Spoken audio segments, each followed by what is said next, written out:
মূলত আমার পেশাগত দায়িত্বের অংশ হিসেবে আজকে আমরা পুনর্বাসনের জন্য কালকে উদ্ধারকৃত ব্যক্তিদেরকে পাঠিয়েছি। আপনাদের সদয় জ্ঞাতার্থে জানাচ্ছি, গতকাল আমরা 17 জনকে একটি বাড়ি থেকে উদ্ধার করেছি এবং চিকিৎসাধীন একজন, মিলিয়ে মোট 18 জন, যার মধ্যে 16 জন নারী এবং 2 জন পুরুষ রয়েছে।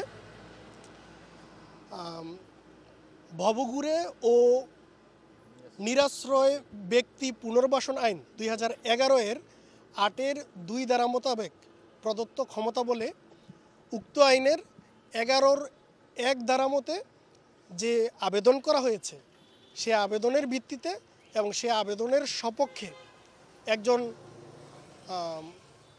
সহকারী সার্জনের স্বাস্থ্য সংক্রান্ত প্রতিবেদন, সমাজসেবা অফিসের প্রবেশনার এবং প্রবেশন অফিসার এবং আমরা ইউনিয়ন পরিষদের চেয়ারম্যানের প্রত্যয়ন পেয়েছি। জীবনের সব আয়োজন এখানে একসাথে।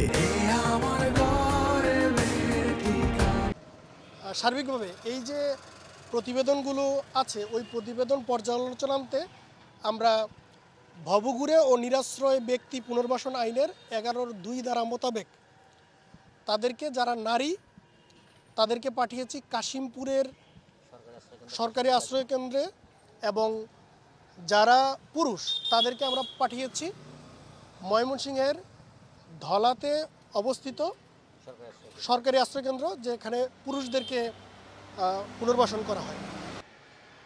যেহেতু সরকারি বিধিবিধান মেনে আইনমাফিকভাবে তাদেরকে ওখানে পাঠানো হয়েছে, সেখানে সংশ্লিষ্ট কর্তৃপক্ষ তাদেরকে গ্রহণ করবে এবং ওই প্রতিষ্ঠানের যে নিয়ম বা বিধিবিধান রয়েছে সে অনুযায়ী পরবর্তী ব্যবস্থা গ্রহণ করা হবে।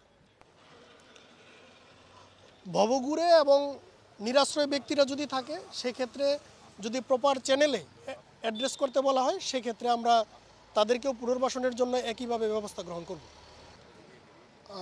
তাদেরকে তো আমরা যেটা আবেদনে জানতে পেরেছি, বেশ কয়েক মাস ধরে একটা অস্থায়ী আশ্রয়কেন্দ্র সেখানে রাখা হয়েছিল এবং ভরণ পোষণ করা হয়েছে। এখানে পরবর্তীতে তার যে পরিচালনার সক্ষমতা সেটা না হওয়ার কারণে মূলত উদ্ভূত পরিস্থিতিটা হয়েছে বলে অনুমান করা যায়, এবং আবেদনের ভিত্তিতে আমরা যেন একটা সুষ্ঠু সুরা হয়। গতকাল যেটা বলেছিলাম যে আমাদের একটা প্রতিশ্রুতি রয়েছে, জেলা সমাজসেবা অফিসের উপপরিচালক মহোদয় এবং উপজেলা সমাজসেবা কর্মকর্তা, তাদের সাথে কথা বলে আমরা পুনর্বাসনের ব্যবস্থাটা নিয়েছি।